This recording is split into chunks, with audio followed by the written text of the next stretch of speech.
ஒடுக்கப்பட்டவர்கள் சார்பாக கேட்கிறேன் உரிமை, அடைக்கப்பட்டவர்கள் சார்பாக கேட்கிறேன் உரிமை, ஒடுக்கப்பட்டவர்கள். வணக்கம் நண்பர்களே, தொடர்ந்து பேச்சுரிமை சேனலோடு இணைந்து பயணித்துக் கொண்டிருக்கின்ற உங்கள் அனைவரின் அன்பான ஆதரவு, அதுதான் என்னுடைய மிகப்பெரிய பலம். தொடர்ந்து ஆதரவு அளிக்க வேண்டுகிறேன். பேச்சுரிமை சேனலுக்கு இதுவரை சப்ஸ்கிரைப் பண்ணாதவங்க சப்ஸ்கிரைப் பண்ணிட்டு மறக்காம பெல் பட்டனை அழுத்துங்கள். கமெண்ட் செய்யுங்கள், ஷேர் செய்யுங்கள், பிடித்திருந்தால் லைக் செய்யுங்கள். நிகழ்ச்சியை பார்க்கலாம். நம்முடைய ஜக்கி வாசுதேவ் என்ற அவர்களுடைய மொழியில் சத்குரு ஜக்கி வாசுதேவ், சத் என்றால் உண்மை, குரு என்றால் அந்த வாத்தியார் மாதிரி. அதனால் உண்மையான வாத்தியார் சத்குரு என்ற ஜக்கி வாசுதேவ் குணப்படுத்தப்பட்டு, மருத்துவர்களால் குணப்படுத்தப்பட்டு மீண்டும் ஆசிரமத்துக்கு திரும்பி இருக்கிறார். அந்த மூளையில் இருந்த கசடு, அந்த உறைந்த ரத்தம் எல்லாமே அப்புறப்படுத்தப்பட்டு கிளீன், அதாவது எல்லாமே சரி பண்ணிட்டாங்க. திருப்பி வந்திருக்கிறார். அது எப்படி எடுப்பாங்க தெரியுமா? மண்டை ஓட்டை தோலை மேலே தோலை உரிச்சிருவாங்க, தோலை உரிச்சிருவாங்க. அது ஒவ்வொரு லேயராக இருக்கும். அதை உரிச்சு எடுத்துட்டு லேசாக தட்டுனாவே போதும். அது எல்லாமே பல பல ஓடுகளாக பொருத்தி இருக்கிறது தான். ஒரு செங்கக்கல்ல அடுக்கிறோம்ல, அதே மாதிரி தான் அந்த மண்டை ஓடு என்பது பொருத்தப்பட்டிருக்கும். தனித்தனியாக வரும். அந்தந்த தனித்தனி ஓட்டை தனித்தனியாக வச்சுட்டு உள்ள அந்த ரத்தம், உறைந்த ரத்தத்தை எடுப்பதற்கு ஒரு சின்ன மைக்ரோ லெவல், ரொம்ப ரொம்ப சின்ன மைக்ரோ லெவல், ஒரு வாக்கம் கம்ப்ரஸர் மாதிரி இருக்கும். அதை உறிஞ்சி எடுக்கிறது. ஏன்னா எந்த ஒரு உபகரணத்தையும் அதில் உள்ள மூளை, நரம்பு சம்பந்தப்பட்டது. அது மிக மிக சென்சிட்டிவான இடம். மனித இயக்கத்தை, ஏன் இந்த உலகத்தையே கண்ட்ரோல் பண்ணுறது இந்த மூளைக்குள்ள தான் இருக்கு. மனிதன் தானே எல்லாத்தையும் கண்ட்ரோல் பண்ணுறான். அதனால் மனித இயக்கத்தை கண்ட்ரோல் பண்ணுகின்ற மிக மிக சென்சிட்டிவான அந்த இடத்தை தொடுறது ரொம்ப பாதுகாப்பாக டாக்டர்கள் டிஸ்கஸ் பண்ணிட்டு தான் மறுபடி பண்ணுவாங்க. அதில் அந்த மிக மைன்யூட்டான கம்ப்ரஸர் வச்சு எல்லாத்தையுமே உறிஞ்சி எடுத்துட்டு திருப்பி ஓட்ட வச்சு தோலை பொருத்தி ஸ்டிச் பண்ணிவிட்டு அனுப்பிட்டாங்க. இனி அவர் காயம் ஆறணும். அந்த உடனே யோகாசனம் அப்படி இப்படின்னு புருடா விட்டுக்கிட்டு இருக்காரு. ஏன்னா தொழிலை விட்டுட்டு போக முடியாது. ஆனால் மருத்துவர்கள் எச்சரிக்கை செய்திருக்கிறார்கள். இனிமே இந்த யோகாசனம் என்ன அது இதுன்னு எதையாவது உதார் விட்டுக்கிட்டு இருக்காதீங்க சார். நீங்கள் போனீங்களா, ரெஸ்ட் எடுங்க. மூளைக்கு அதிகமாக வேலை கொடுக்கின்ற வேலை, இவர் என்ன வேலை செய்வார்? மூளைக்கு அதிகமான வேலை என்பது அடுத்தவனை எப்படி ஏமாத்துறது. யோகாசனம் பண்ணி தர்றேன், தியானம் பண்ணி தர்றேன், தியானத்தின் மூலம் குண்டலினி என்ற சக்தியை எழுப்பி இறைவனை அடைவது, அப்படிலாம் சொல்லி அதுதான் கல்லா கட்டுறது. அந்த மாதிரியான மூளைக்கு அதிக வேலை கொடுக்கின்ற எந்த ஒரு விஷயத்தையும் செய்தால் உங்களுடைய உயிருக்கு நாங்கள் பொறுப்பல்ல அப்படின்னு சொல்லிட்டாங்க. இந்த யோகா, இந்த விஷயங்களை பற்றி ஜெர்மனியில் இருக்கின்ற டாக்டர் குர்ட் மான்ஸ்டைன் என்ற ஒரு நரம்பியல் வல்லுனர், மேதை ஆராய்ச்சி செய்திருக்கிறார். அவர் ஆராய்ச்சி செய்து அதீதமான பயிற்சியை இந்த நரம்புகளுக்கு கொடுத்தால் இந்த நரம்புகள் வீங்கி இறுதியாக வெடிக்கும். நரம்புங்கிற லேயர்ஸ் ரொம்ப மைன்யூட்.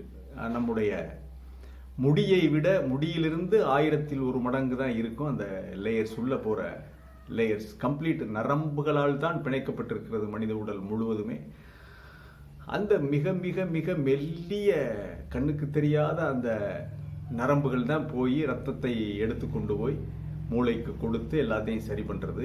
இது அதிகமான ஸ்ட்ரெயின், அதிகமான யோகாசனம், அதிகமாக தியானம், இதுக போய் அந்த மூளை நரம்புகளை வெடிக்கச் செய்து மீண்டும் இதை செய்தால், இவ்வளவு அதீத யோகாசனத்தையும் அதீத தியானத்தையும் செய்தால் நரம்புகள் வெடிக்கும், வாய் வழியாக ரத்தங்கி செத்துருவ. இனி உயிரோடு இருக்கணுமா இருந்தால் வாழை சுருட்டிக்கிட்டு இங்கே உட்கார். அவங்க மொழியில் இல்லை, அவங்க மொழியில் வேற சொல்லியிருப்பாங்க. நம்ம மொழியில் சொல்வதென்றால் வாளை சுருட்டி கொண்டு நீ உட்கார வேண்டும் அப்படின்னு டாக்டர் சொல்லி அனுப்பிட்டாங்க. இப்போ வந்திருக்காரு, சும்மா உதாறு விட்டுக்கிட்டு இருக்காரு யோகாசனம் என்று. இதில் ஒரு விஷயம் நம்ம பார்க்க வேண்டியிருக்கு. இதுவே அமெரிக்காவாக இருந்துச்சுன்னு வச்சுக்கிறோங்க, அவனுங்க தூங்க மாட்டானுங்க, சும்மா விட மாட்டானுங்க. அமெரிக்காவாக இருந்தால் இந்த யோகாசனம் செய்தவர்கள், இவரிடம் பணம் கட்டி யோகாசனம் செய்து ஏமாந்தவர்கள், பாதிக்கப்பட்டவர்கள் பல கோடி ரூபாய், 100 கோடி ரூபாய், பல 100, 1000 கோடி ரூபாய் நஷ்ட ஈடு கேட்டு வழக்கு போட்டுருவாங்க சார். அதுக்கு வழி இருக்கு. ஏன்னா இந்த ஆசிரமத்தில் காணாமல் போனவர்கள், இந்த ஆசிரமத்திற்கு வந்ததற்கு பிறகு காணாமல் போனவர்கள், சந்தேக மரணம் என்று எஃப்ஐஆர் போடப்பட்டது 6 பேர். சமீபத்தில் ஒரு பெண் ஓடி ஓடி ஓடி ஓடி ஓடி கடைசியா ஒரு கிணத்துக்குள்ள விழுந்து கிடந்து எடுத்தாங்க. ஸ்ரீபதியா அந்த அம்மா பேரு. அவர் கணவரும் மனைவி வந்தாங்க. அந்த மாதிரி மரணங்கள், கேள்வி கேட்பாடு இல்லாத மரணங்கள் 6, 7 சொல்லப்படுகிறது.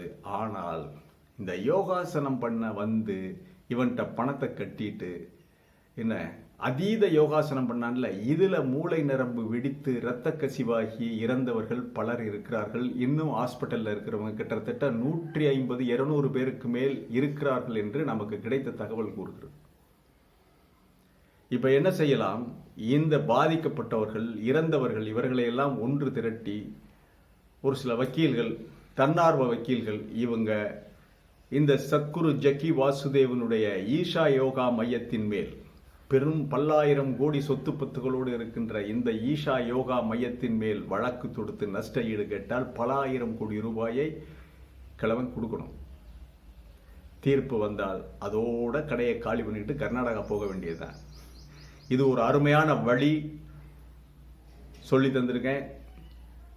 வக்கீல்கள், பாதிக்கப்பட்டவர்கள், இவர்கள் எல்லாம் ஒன்று சேர்ந்து ஒரு சங்கம் அமைத்து அல்லது தனிப்பட்ட முறையில் ஜக்கி வாசுதேவ் மேல் எங்களுக்கு ஆசை வார்த்தை கூறி எங்களுடைய மனநிலையை தன் பக்கம் திருப்பி வசியப்படுத்தி இந்த மாதிரி யோகாசனம்ங்கிற பேரில் 7 நாள் யோகா, 10 நாள் யோகாங்கிற பேரில் அதீத யோகாசனம் செய்ய வைத்து சரியான உணவும் இல்லாமல் இந்த மாதிரி மருத்துவ குறைபாடுகளை ஏற்படுத்தி எங்களுடைய எதிர்காலத்தை வீணாக்கி விட்டார். எங்களுக்கு இவ்வளவு இத்தனை கோடி ரூபாய் நஷ்ட ஈடு தர வேண்டும் என்று கோர்ட்டுக்கு போனால் நிச்சயமாக வெற்றி பெறும். இந்த மாதிரி கோர்ட்டுக்கு ஒரு 10-100 பேர் போனால் மீண்டும் ஒரு மன உளைச்சல் இந்த ஃப்ராடுக்கு கிடைக்கும்.